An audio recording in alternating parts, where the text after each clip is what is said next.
Hello friends, आप सभी का MRMT पॉइंट चैनल में स्वागत है। दोस्तों, आज क्लास 8 क्लास की प्रश्नावली 6.3 का अध्ययन करेंगे। ठीक है, तो सभी साथियों को जय भीम। ठीक है, तो देखिए पहला प्रश्न जो है, हमारा पहला सवाल है, निम्नलिखित संख्याओं का वर्गमूल ज्ञात करने में इकाई अंक की क्या संभावना है। तो पहला सवाल है कि इकाई अंक यानी वर्गमूल ज्ञात करना है, उसका इकाई अंक की क्या संभावना है। ठीक है, तो पहला है 9801। ठीक है, देखिए तो पहला है 9801। ठीक है, देखिए 98, तो 9801 इसका क्या निकालना है, इकाई अंक की क्या संभावना, वर्गमूल याद करना है कि इकाई अंक। देखिए तो इसका इकाई अंक क्या है, 1 है।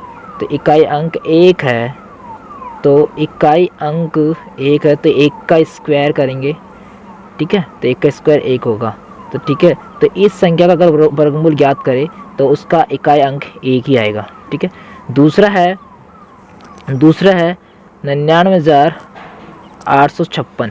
ठीक है, अब देखिए इस संख्या का इकाई अंक क्या है। इस संख्या का इकाई अंक की बात करें तो इकाई अंक है 6। अगर 6 का स्क्वायर करें तो 36 का इकाई अंक यानी 6। इसका मतलब है कि इस संख्या का अगर हम वर्ग निकालें तो उसका इकाई अंक भी 6 आएगा। ठीक है दोस्तों, चलिए अगला देखिए, तीसरा है 9,98,001। ठीक है, तो इस संख्या का इकाई अंक क्या है, इकाई अंक 1 है। अगर 1 का स्क्वायर करेंगे तो 1। अगर इस संख्या का पूरा का वर्ग ज्ञात किया जाए तो उसका इकाई अंक भी 1 ही आएगा।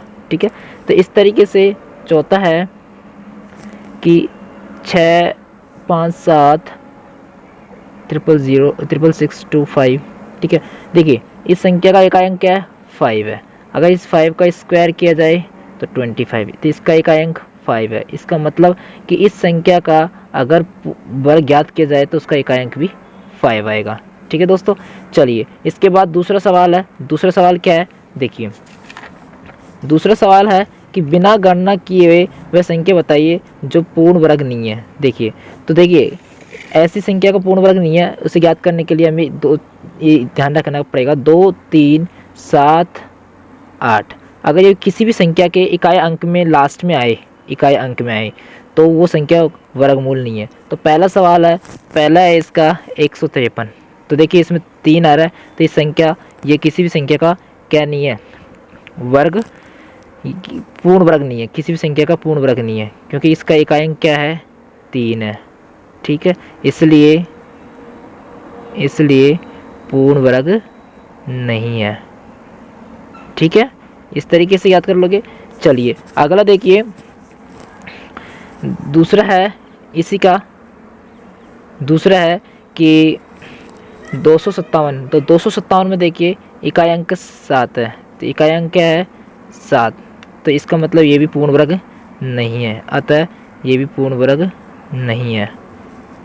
ठीक है, और तीसरा है, तीसरे में भी क्या है, 408 है, तो इसमें इकाई अंक 8 है। तो इनमें आ रहा है 2, 3, 7, 8 में से आ रहा है, इसलिए इसका भी पूर्ण वर्ग नहीं है। चौथा है 441। क्या एक इसमें है, 2, 3, 7, 8 में है, नहीं है। इसका मतलब इस संख्या का पूर्ण वर्ग है, इस संख्या का, इसका पूर्ण वर्ग है। ठीक है दोस्तों, इस तरीके से निकाल सकते हैं हम। चलिए तीसरा सवाल क्या है, तीसरा सवाल है कि बार बार घटाने की विधि से निम्न संख्याओं को वर्गमूल ज्ञात कीजिए, यानी बार बार। देखिए 100 का है, अब जैसे हम जानते हैं 100 का,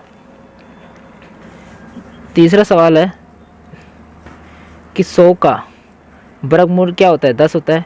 लेकिन हमें बार बार घटाने की विधि से, यानी बार बार घटाने वाली विधि क्या होती है, देखिए 100 में से 1 गया 99, इस तरीके से 99 से 2 गया 97, 97 से अगर 2 गया तो क्या बचेगा, 95।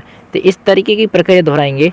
लास्ट में जो आएगा, तो लास्ट में आ जाएगा कि 10 में से 1 में से, इस तरीके की प्रक्रिया दोहराते रहेंगे। ठीक है, तो 2 घटाते रहेंगे, तो इस तरीके लास्ट में क्या आ जाएगा, 0 आ जाएगा। जब लास्ट में 0 आ जाएगा तो हम कह सकते हैं कि वो संख्या 10वां पद है। 10वां जो पद होगा वो आपका क्या होगा, 10 होगा। ठीक है, इसी तरीके से सेकंड है, सेकंड में 169 है, इसका 13 होता है, तो इस तरीके से निकाल लेंगे 169 माइनस 1 168, फिर 168 माइनस 2 166, 166 माइनस 3 163। इस तरीके की प्रक्रिया चलती रहेगी। तो लास्ट में इसका 13वां जो पद आएगा वो आपका क्या आएगा, 13। तो आता है ये।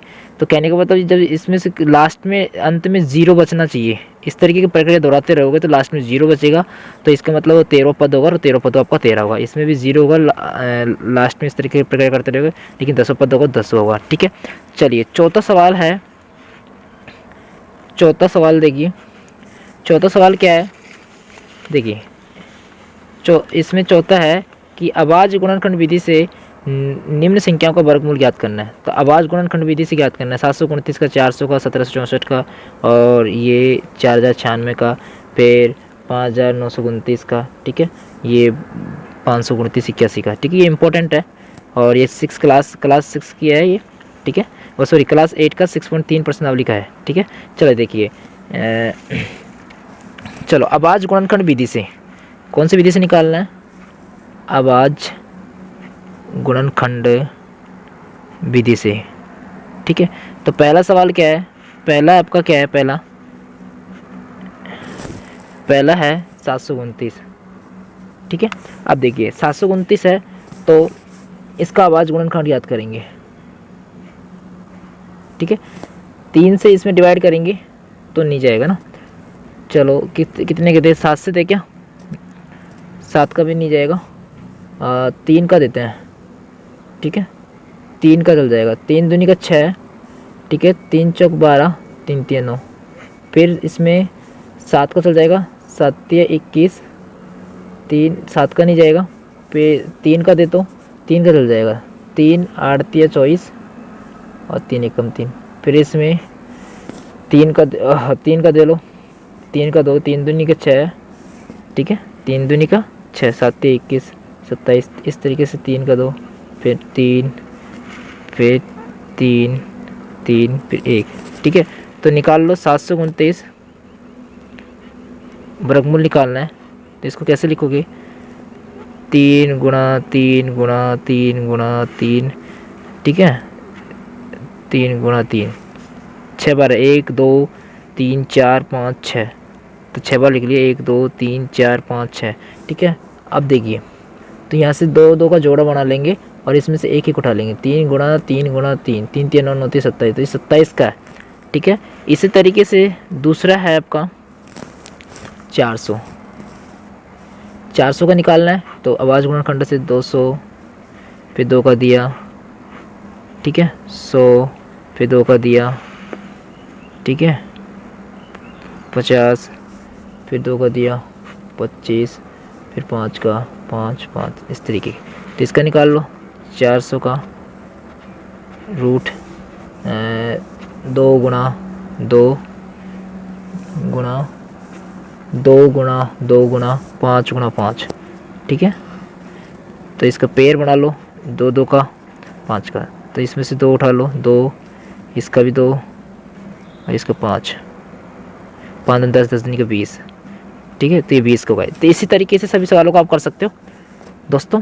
ठीक है, बाकी सवालों को कर सकते हो। मैं एक और आपको बता देता हूँ जो इसमें इम्पोर्टेंट है, थोड़ा डिफ़िकल्टी होगी करने में, लेकिन आप इसको करोगे तो हो जाएगा। 529 का देखिए, 529 का देखिए, इसमें किसी का भी डिवाइड भाग दोगे आप नहीं जाएगा, 3 का 4 का 5 का 9 का 10 का, लेकिन 11 का चला जाएगा, क्योंकि 9 2 11 और 9 11 गया तो 0, इसका मतलब 11, इसका 11 का भाग चल जाएगा। 11 का आप भाग दो तो 11 पंजे 55, कितना बचा, 11 पंजे 55, अब 11 पंजे 55, तो 59 में 55 गए तो 4 42, तो 11 चौक 44 ज़्यादा जाए, 11 तिया 33, 33 गया तो 12 और 7 9 और 3 12, और इधर 99, 11 99। ठीक है, इस तरीके से इसमें भी 11 का जाएगा, 11 चौक 44 44, तो घटाओ 53 में से 44 गए, 13 में से 4 गए 9 9, 11 9 99, फिर 7 का जाएगा इस तरीके से, 7 का जाएगा 7 1, ठीक है। तो क्या बचेगा 5 9 2 9, ठीक है। तो अंडर रूट निकाल के इसमें निकाल लो 11 गुणा 11 गुणा 7 गुणा 7, तो पेयर बना लो। तो क्या हो जाएगा 11 गुणा 7, 11 7 77, तो 77 का है, ठीक है दोस्तों। तो आप सभी को हमारा वीडियो पसंद आया है तो सब्सक्राइब करें और वीडियो को आगे शेयर करें दोस्तों। इसके आगे की जो क्वेश्चन है वो अगली वीडियो में लेकर आएंगे। धन्यवाद सभी साथियों को, जय भीम।